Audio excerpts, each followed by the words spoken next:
de Atos dos Apóstolos, capítulo de número 16, versículo de número 31. Livro de Atos dos Apóstolos, capítulo de número 16. Nós faremos a leitura a partir do verso 30. Congrego na Lecal Tiradentes, também trago a parte do Senhor, do meu pastor Luciano, da sua esposa, a irmã Maria. Meus irmãos, quando você encontrar o texto, por favor, se coloquem de pé e nós iremos fazer a leitura. Atos, capítulo de número 16, a partir do versículo 30, o texto nos diz assim. Quantos acharam que dizer amém? Amém. Em seguida, conduzindo-os para fora, rogou-lhes: Senhores, o que preciso fazer para ser salvo? Eles prontamente lhe afirmaram: crê no Senhor Jesus, e assim serás salvo, tu e os de tua casa. E lhe ministraram a palavra de Deus, bem como a todos de sua casa. Naquela mesma hora da noite, tomando-os consigo, lavou-lhes os ferimentos e logo foi batizado, ele e todas as pessoas de sua casa. Então insistiu para que subissem à sua casa, onde lhes preparou mesa farta. Repita comigo: mesa farta.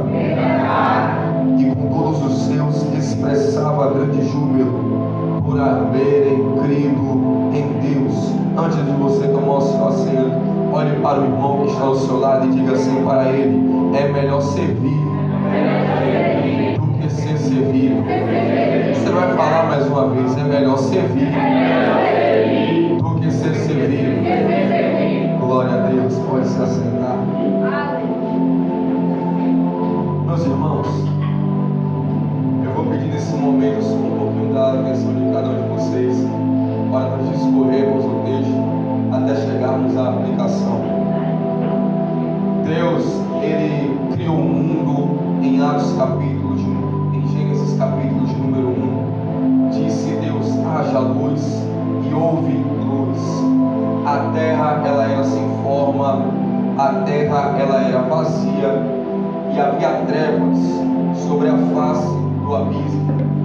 E o Espírito de Deus, ele pairava sobre a face das águas. Aqui nesse momento, nós já enxergamos um dos atributos de Deus, é a sua onipotência. Ele tem todo o poder. Todo o poder está nas mãos de Deus. Quando Deus quer, mar se abre. Quando Deus quer, nível do Jordão baixa. Quando Ele quer, cai comida do céu.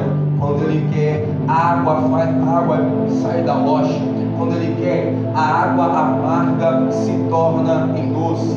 Quando Ele quer, pode estar morto até há 4 dias, mas somente em uma palavra o morto sairá para fora e o milagre acontecerá. Quando Ele quer, Ele faz, Ele opera. E é interessante saber que a vontade de Deus é a vontade de Deus. A vontade de Deus não é a vontade do homem. Quem manda é Deus. Quem tem o cetro de justiça é Deus. A última palavra sempre virá de Deus. Vivemos dias em que as pessoas estão com seus egos aflorados, onde os orgulhos das pessoas têm tomado conta de tudo, e muitos querem tomar o lugar de Deus, querem dar a última palavra, querem achar que mandam em tudo, querem até achar que mandam na igreja. Mas deixa eu falar uma coisa para você nessa noite: a Bíblia nos ensina que a igreja tem um dono, e o dono da igreja é Deus. Meus irmãos, Gênesis capítulo 3 vai acontecer um fato que ele é marcante para toda a história da humanidade. Por que, Tiago? É a queda do homem. A serpente, ela vai encontrar Eva e ela vai começar a dialogar. E ela vai dizer: então quer dizer que Deus proibiu? Ela vai dizer: não. De todos os frutos nós podemos comer. Nós não podemos comer de um fruto, que dessa árvore que está no meio do jardim. Deus proibiu. Deus proibiu. Porque Deus, Ele estabeleceu uma lei. Vocês têm liberdade aqui no Jardim do Éden, mas também haverá uma limitação.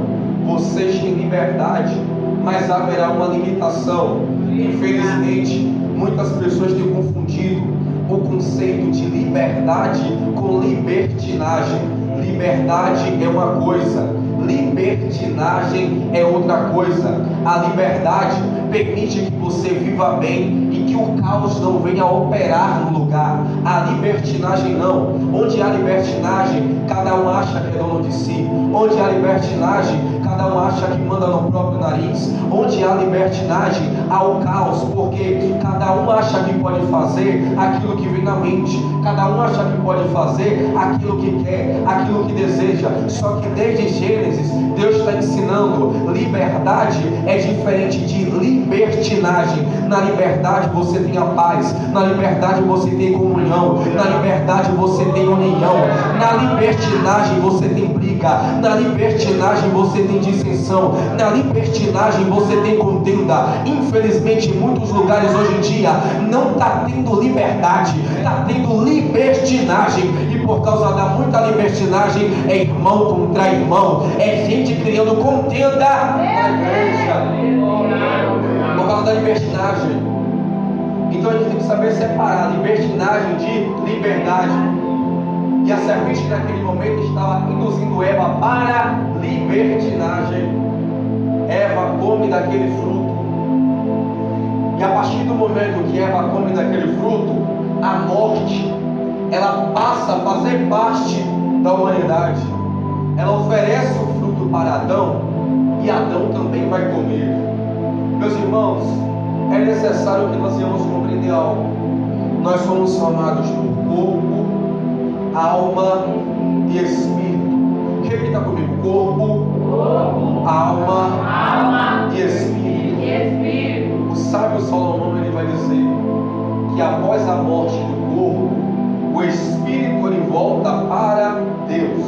É tanto que no momento que Deus cria o homem tem forma, mas o homem não tem o espírito, e o espírito é a vida. Ou seja, o espírito após a morte, ele voltará para Deus. A carne é matéria, a carne é pó, é barro. Ou seja, se a trombeta não tocar e nós não formos arrebatados, deixa eu te falar algo: esse corpo bonito, essa pele bonita, a terra também vai comer. Tudo que você tem vai ficar, e até o que você acha que é seu, que é o seu corpo, será consumido por um processo de decomposição. O rico morre, o pobre morre, aquele que é tido como bonito pela sociedade morre, mas aquele também que é tido como feio pela sociedade, esse também vai morrer. Ou seja, não existe classe, não existe parâmetro, não existe nível. A morte, ela vai bater na porta de todo mundo. A morte, ela chegará para todos. Só que a questão é: como eu vivi a minha vida antes que a morte chegue? Porque, Tiago, há duas formas de você viver a sua vida: ou direcionando a sua vida para cima, ou direcionando a sua vida para baixo. Eu vou repetir: ou você vive direcionando a sua vida para cima, ou você vive a sua vida direcionando ela para baixo. Queridos, a alma do homem, ela é imortal. O espírito volta para Deus. A carne será limitada ao tempo aqui na terra. Mas eu vou te falar algo: a tua alma viverá para sempre. Tiago, aonde é que você consegue me comprovar isso? Jesus, ele está contando uma parábola em Lucas do rico e do Lázaro. O rico morre e ele desce. Lázaro morre, só que ele vai para o seio de Abraão. Perceba algo: a morte, ela fez uma separação entre quem viveu a sua vida direcionado para cima e quem viveu a sua vida direcionado para baixo. A morte, ela fez essa separação. E uma coisa é certa: após a morte? Ou viveremos um consolo eterno com Deus, ou viveremos um desprezo, um tormento eterno no inferno? Meus irmãos, enquanto há vida, há esperança. Enquanto há fôlego de vida, se há poder para decidir. Mas depois da morte, segue-se o juízo. Então, não há missa de sétimo dia, não há purgatório, não há oferta disso, não há campanha daquilo. Quer ter compromisso? Tenha compromisso agora. Quer ser fiel com o reino? Seja fiel com o reino agora. Quer clamar a Deus? Clama a Deus agora. Porque depois da morte não há mais tempo. Depois da morte não há como fazer mais nada. Só que Paulo vai dizer em Romanos: todos pecaram e destituídos foram da glória de Deus. Então, meus irmãos, depois que o pecado entrou na humanidade, para toda a humanidade só restava uma coisa. O que, Tiago? A condenação eterna.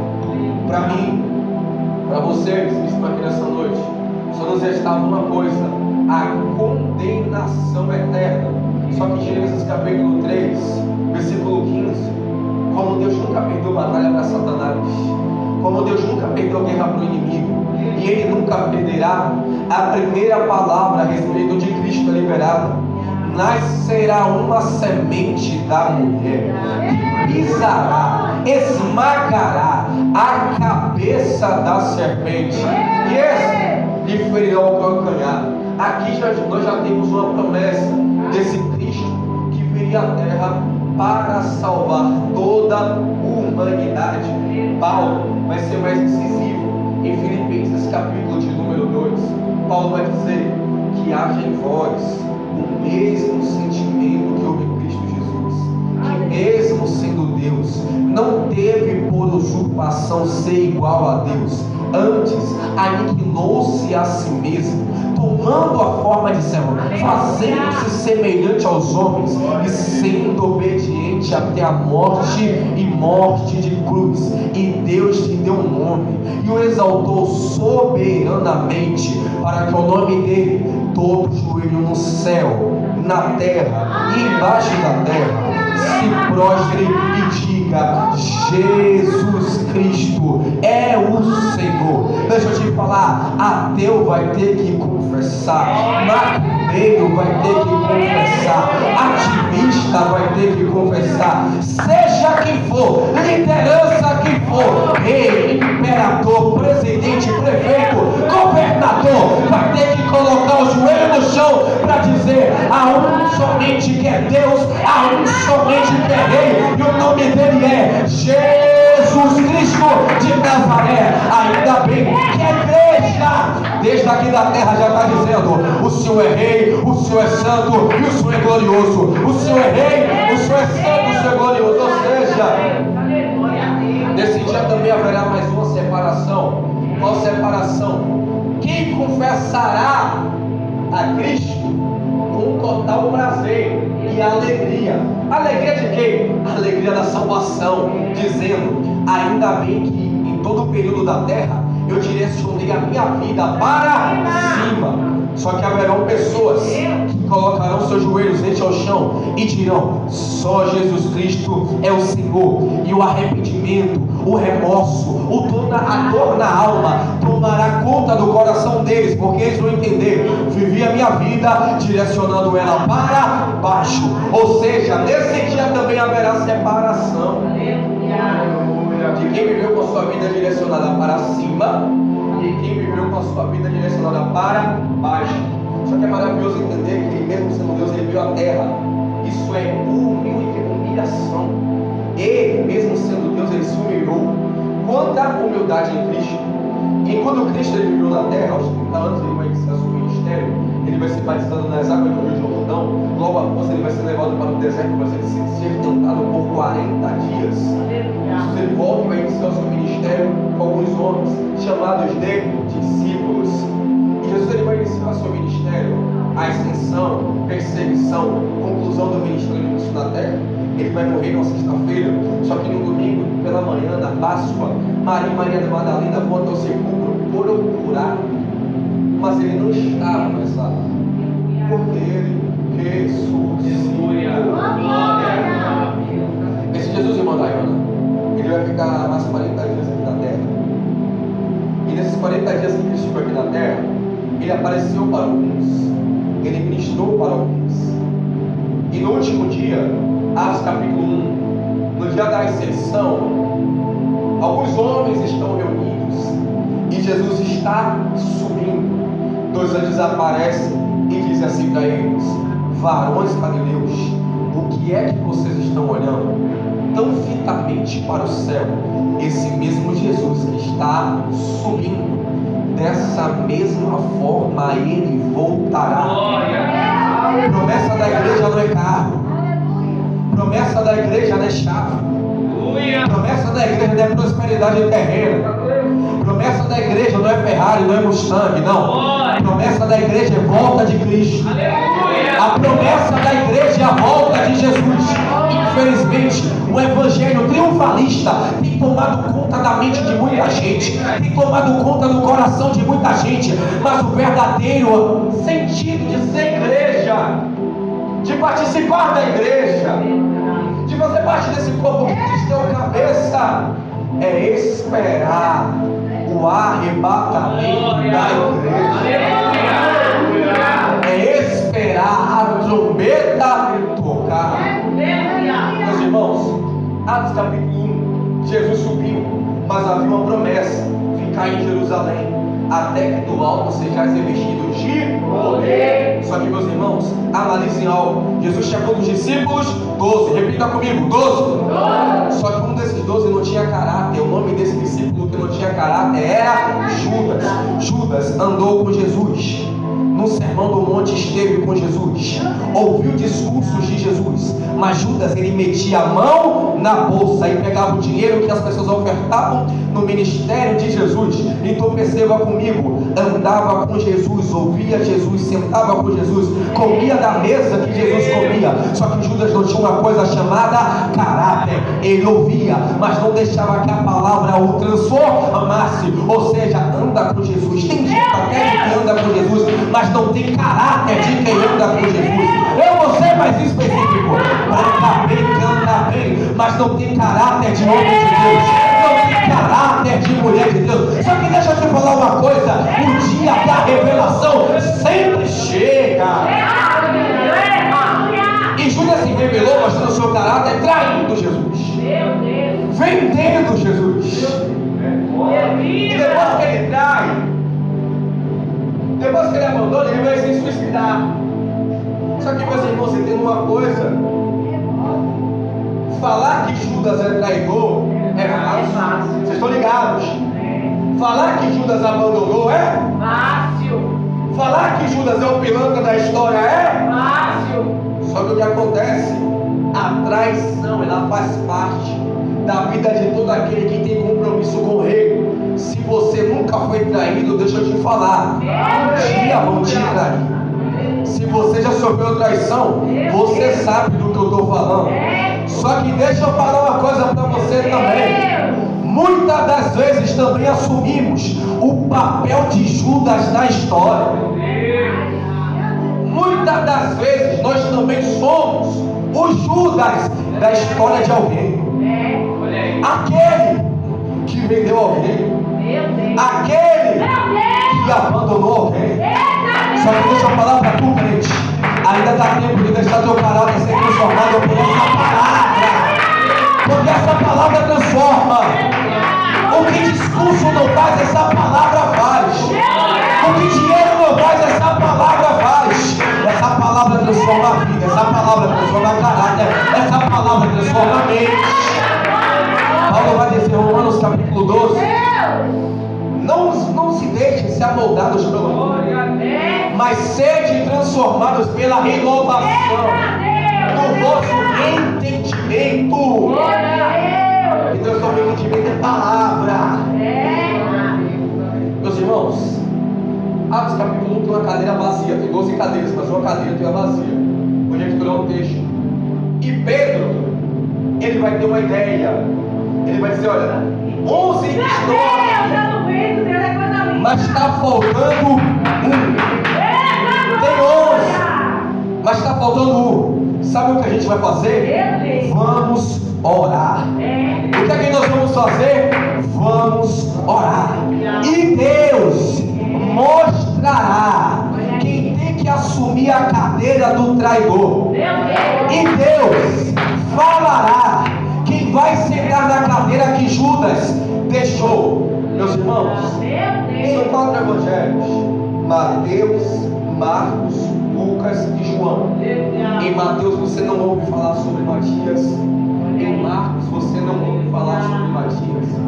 Em Lucas você não ouve falar sobre Matias. Em João você também não ouve falar sobre Matias. Mas em Atos capítulo 1, depois de uma oração, o nome de Matias é citado. Em Mateus você ouve o nome de Judas. Em Marcos você vê o nome de Judas. Em Lucas você vê o nome de Judas. Em João você vê o nome de Judas. Mas do que adianta ter o nome, mas não ter a postura? Ter o nome, mas não ter o caráter? Ter o nome, mas não ter responsabilidade para aguentar aquilo que Deus entregou? Você está entendendo? É Deus que está tirando do cenário quem se importa mais com o homem do que com o compromisso com o reino. Tem gente que está valorizando a cadeira, mas não valoriza o dono da obra. É gente que valoriza o microfone, mas não valoriza o dono da obra. E é nesse momento, que Deus chamou o Matias, que não tem nome, mas tem caráter.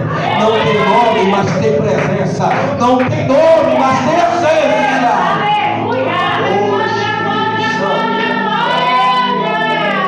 O Matias é interessante, porque ele viveu todos os 3 anos no anonimato. Ele viveu todos os 3 anos só escutando, só vivendo. Mas ele tinha o que Judas não tinha. Matias tinha caráter. Se tem uma coisa que nesse caso nos nossos dias é caráter. Deixa eu falar. Satanás, ele age. Satanás, ele opera. Ele ajuda. Ele insiste. E às vezes nós queremos espiritualizar. Só que tem coisa, meus irmãos, que não precisa ser espiritualizado. É só falta de caráter. É só falta de vergonha na cara. Tem gente que pega na mão, senta na mesa, come da mesa, mas não tem. Come do pão, mas não tem. Bebe do cálice, mas não tem. Mas é daquele que come e bebe dignamente porque está contribuindo para a sua própria condenação. Ou seja, não adianta fingir que é sem ser. Sabe por quê? O dia da separação vai chegar novamente. Tem cara de trigo, parece com trigo. Todo mundo olha e fala, é trigo. Mas o dono da cepa no dia da separação vai passar e vai gritar, arranca e queima. Por quê? Porque é joio. E no reino de trigo, o joio não reina. Trigo alimenta, joio mata. Trigo vira pão, joio é veneno. Atos capítulo 1, eles oram para escolher. Atos capítulo 2, eles oram clamando a presença do Espírito. Vem Espírito, desce o Espírito. E eles estavam todos reunidos no mesmo propósito, lugar. Foram vistos por eles línguas repartidas como aquele fogo, encheu toda a casa. Naquele dia Pedro ele pregou, e mais de 2.000 almas se renderam. Você consegue compreender o poder que essa palavra tem? Meus irmãos, Atos 1 a igreja ora, Atos 2 a igreja ora, Atos 3 às 3 horas da tarde, Pedro e João estão subindo ao cenário com um propósito, para orar. E quando eles estão subindo, tem um homem sentado. Ele é impossibilitado de estar em pé, de exercer algumas atividades. Ele é um paralítico. E o que é que ele fala? Olha, prata, ouro.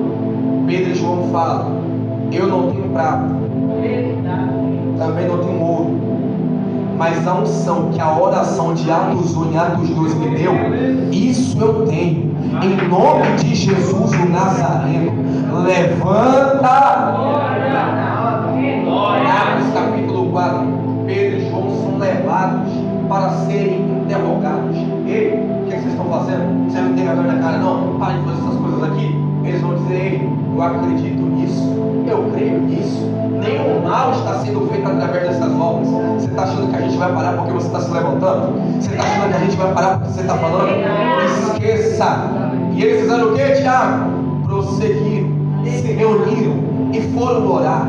E o texto diz que enquanto eles oravam, uma presença desceu na casa e foi sacudida as estruturas daquele lugar.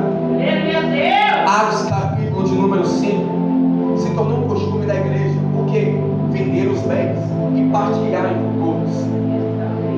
E eles viviam, Atos capítulo 12, versículo 42, eles viviam na comunhão, no partir do pão e na doutrina dos apóstolos.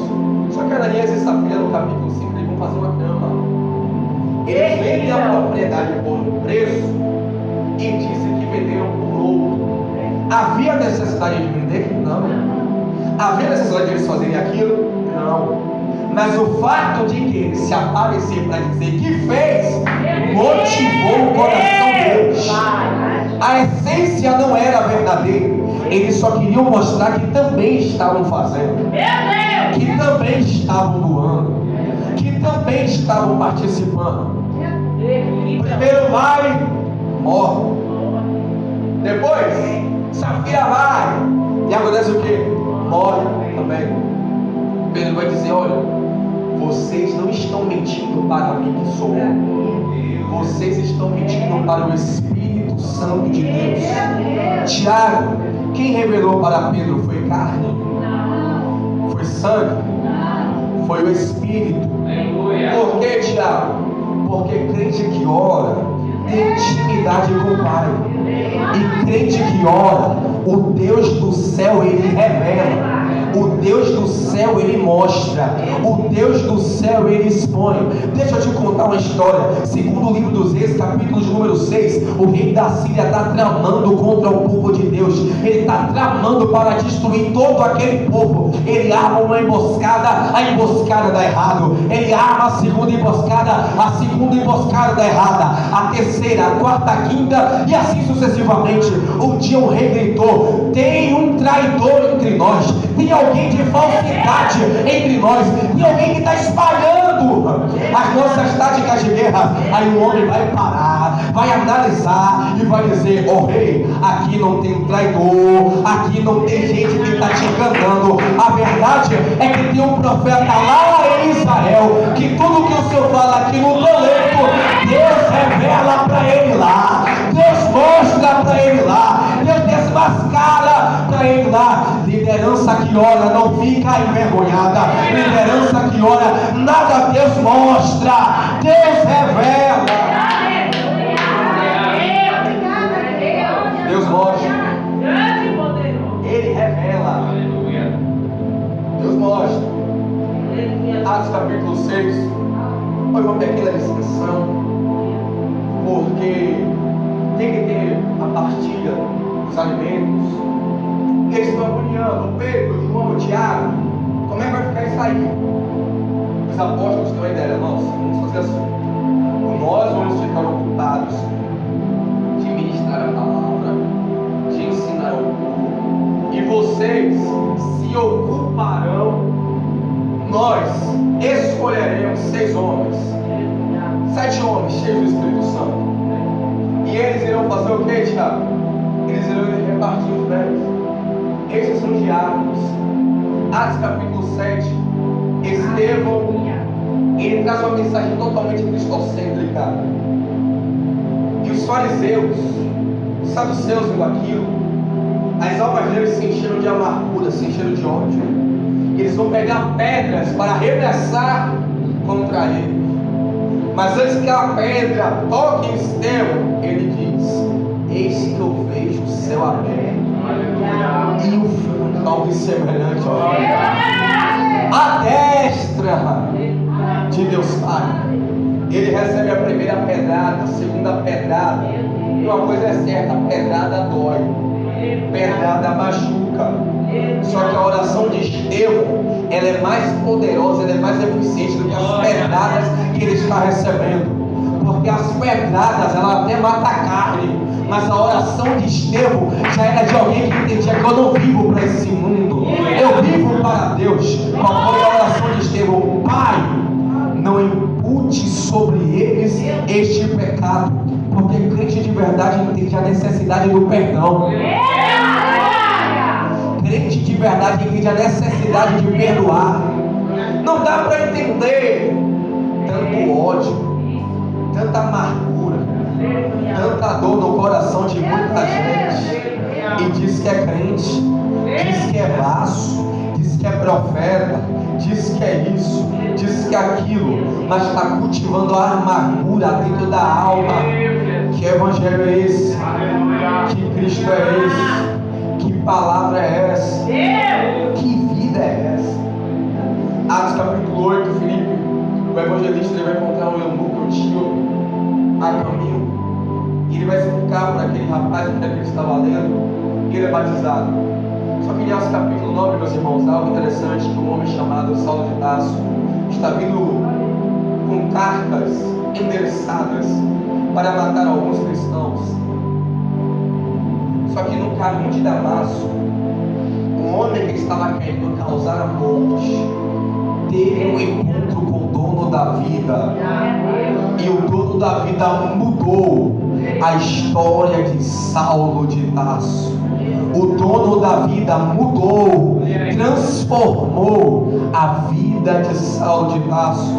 E ele vai dizer, Gálatas, e Deus me falou, queria me ensinar o que é padecer pelo seu nome. Meus irmãos, em Atos capítulo de número 3, alguns homens estavam reunidos, fazendo o que, Tiago? Jejuando e orando. Jejuando e orando. E o Espírito de Deus diz: apartai para a minha obra Barnabé e quem? Saulo. Perceba que quem direcionou foi Deus, quem chamou foi Deus, quem escolheu foi, quem mostrou quem era foi.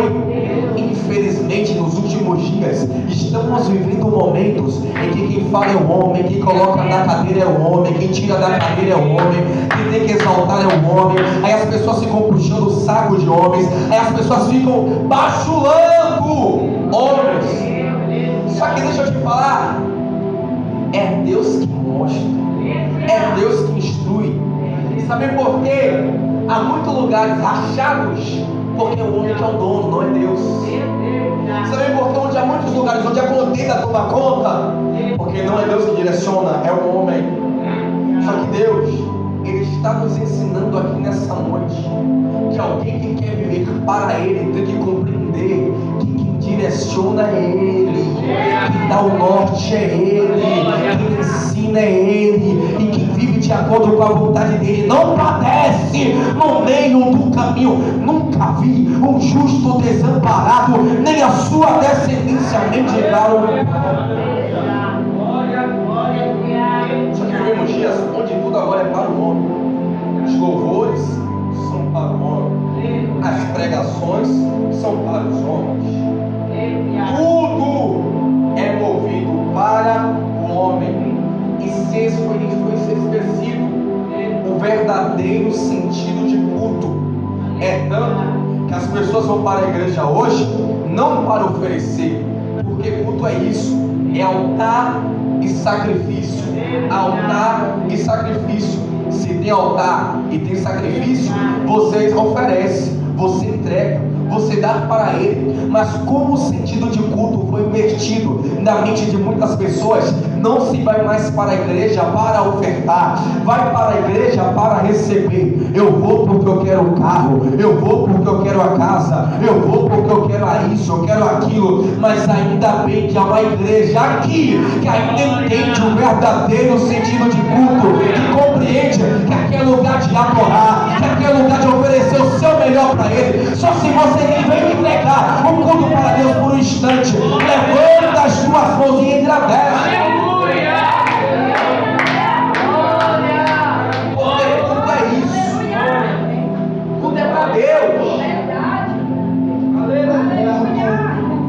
para Deus.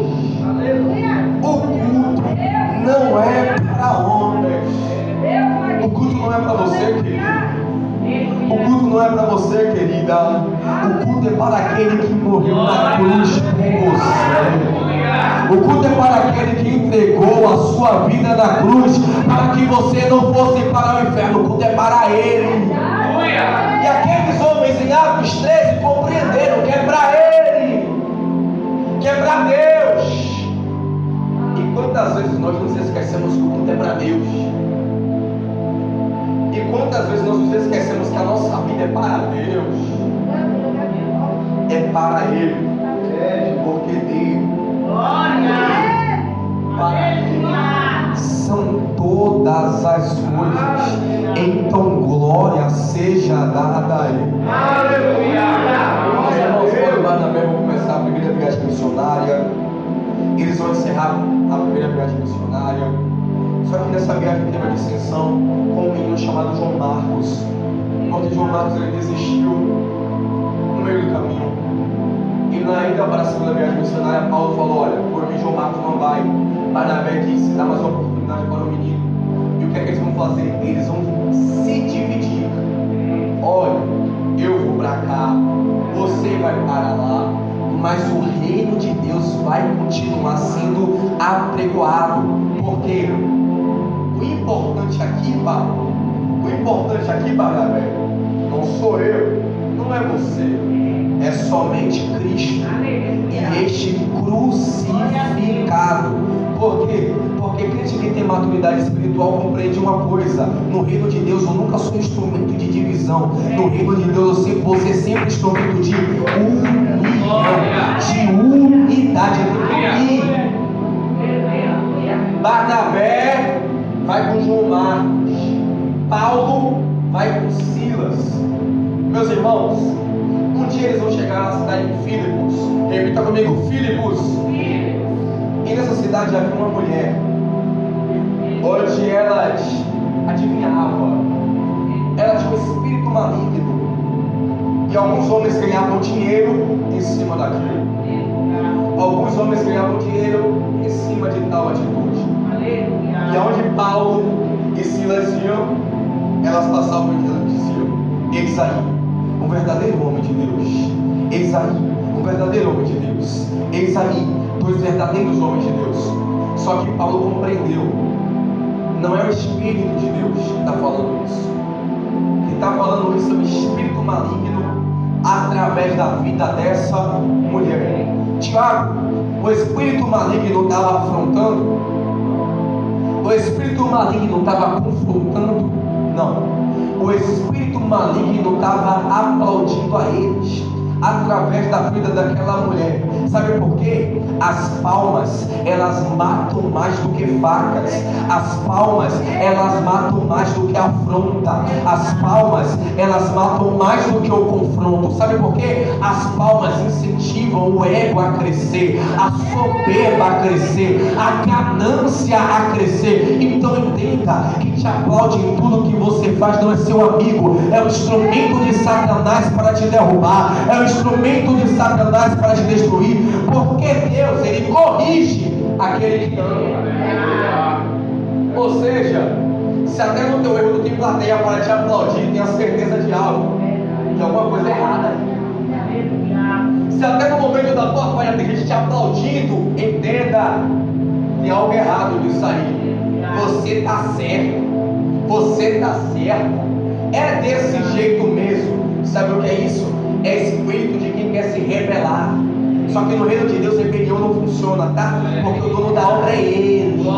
Quem manda é Ele. Fica gravado na nossa mente.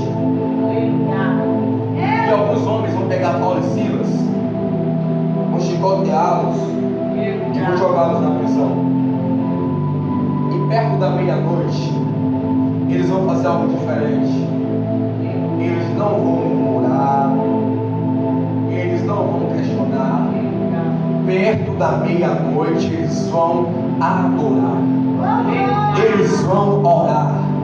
O cenário é desfavorável, a situação é contrária, mas Tiago, o que eles estão fazendo? Eles estão adorando e eles estão orando, eles estão clamando aquele que pode, porque quem tem maturidade espiritual compreende que os meus problemas eu não resolvo nem em grupo de fofoca, eu não resolvo nem colocando o ventilador no Instagram, eu não resolvo nem no status do WhatsApp, não. Problema de crente se resolve com o joelho no chão, é na oração. Um dia Senaqueribe estava aprontando o exército de Deus.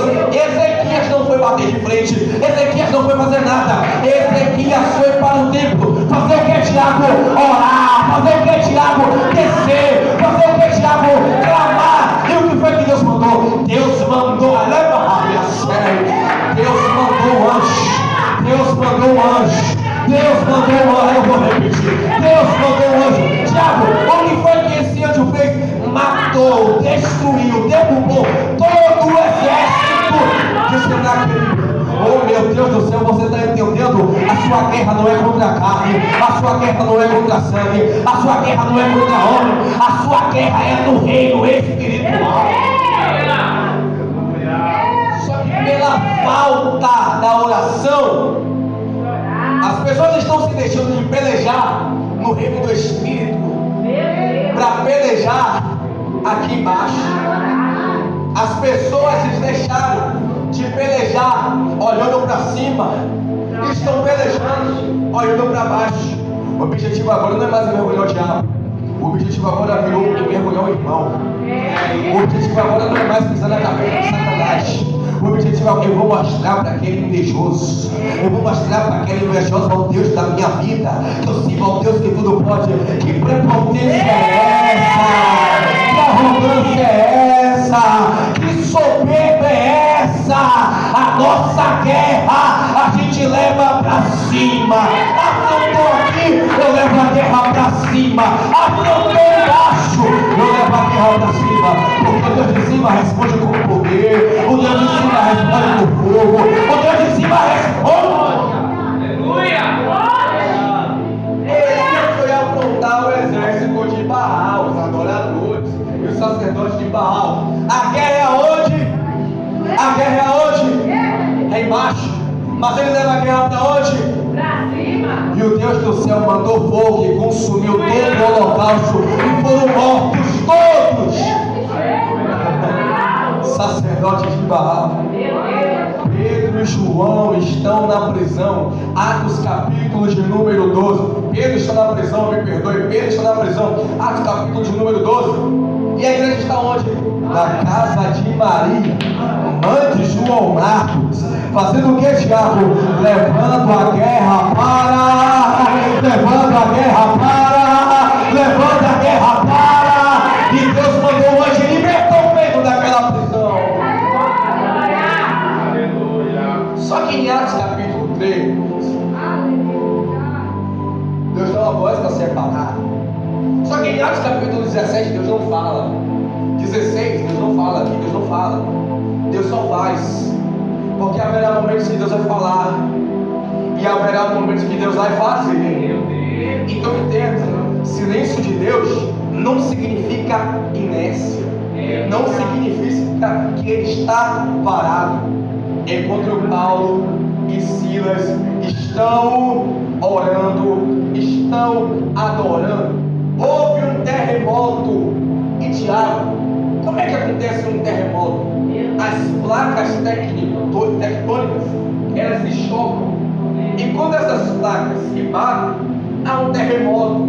Ou seja, o Deus de Gênesis 1 está provando em Atos 17 que Ele é o Deus que criou os céus e a terra. E por causa da oração de um filho verdadeiro, Ele faz até a estrutura da terra ser balançada para dar livramento.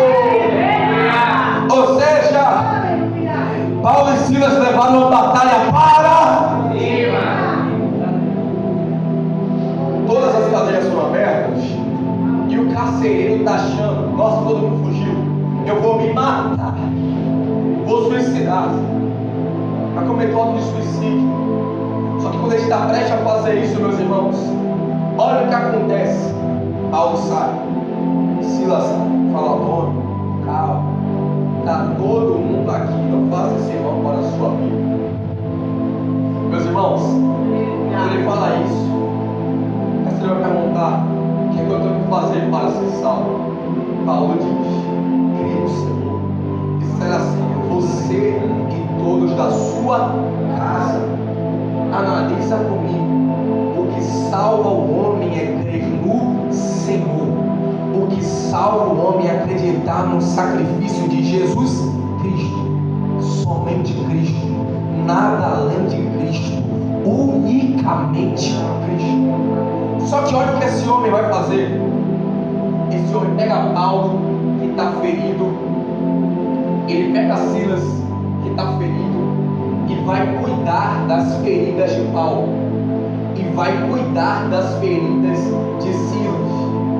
Entenda uma coisa: falar da própria ferida é fácil. Falar de onde dói em mim é tranquilo.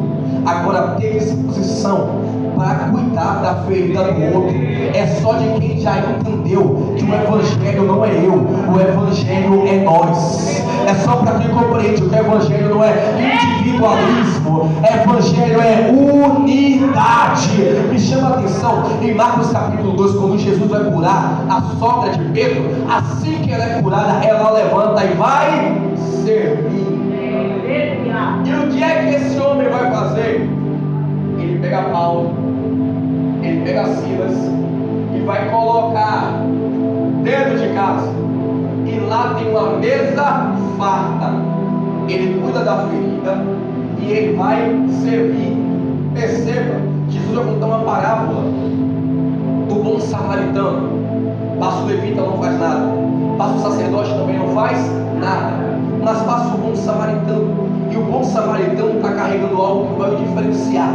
Tiago, o que é que o bom samaritano está carregando? O bom samaritano está carregando azeite. E azeite serve para ser derramado sobre feridas. Sabe por que tem muita gente que prefere meter o dedo na ferida dos outros do que ajudar a sarar? Porque não tem azeite. Sabe por que tem muita gente que prefere pisar do que ajudar a curar? Porque não tem azeite. Fala mal, mas não ajuda. Isso é postura de quem não tem azeite. Só que Jesus vai contar em outra parábola que o azeite é essencial. Haviam 10 virgens, 5 loucas e 5 sensatas. As loucas não levaram azeite na reserva. E quem não leva azeite na reserva, quando o noivo chega, fica de cara na porta.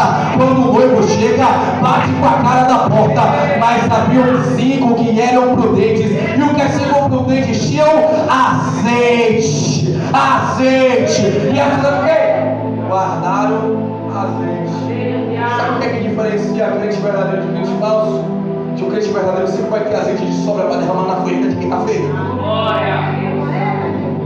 Crente de verdade sempre vai ter azeite, sempre vai estender a mão, sempre vai colocar em cima dos ombros e vai falar: aqui você não fica, você vai comigo. Só que infelizmente estamos achando um bocado de dono da igreja agora que quer colocar irmão para fora, quer dar bicuda de irmão, quer pisar na cabeça de irmão. Oh, pelo amor de Deus, minha bênção. Igreja não é lugar de expulsar, igreja é lugar de abraçar. Abraçar quem quer ser transformado, abraçar quem quer ser mudado. Eu não estou falando de abraçar gente que não tem compromisso. Eu não estou falando de abraçar quem está aqui na maldade. Não.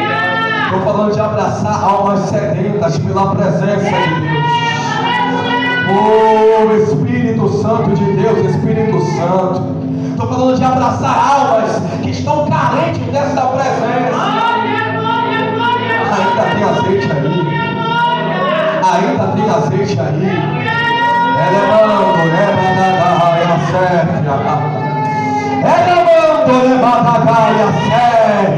Ainda tem azeite aí. Se ainda tem azeite, só por um instante. Você e Deus agora.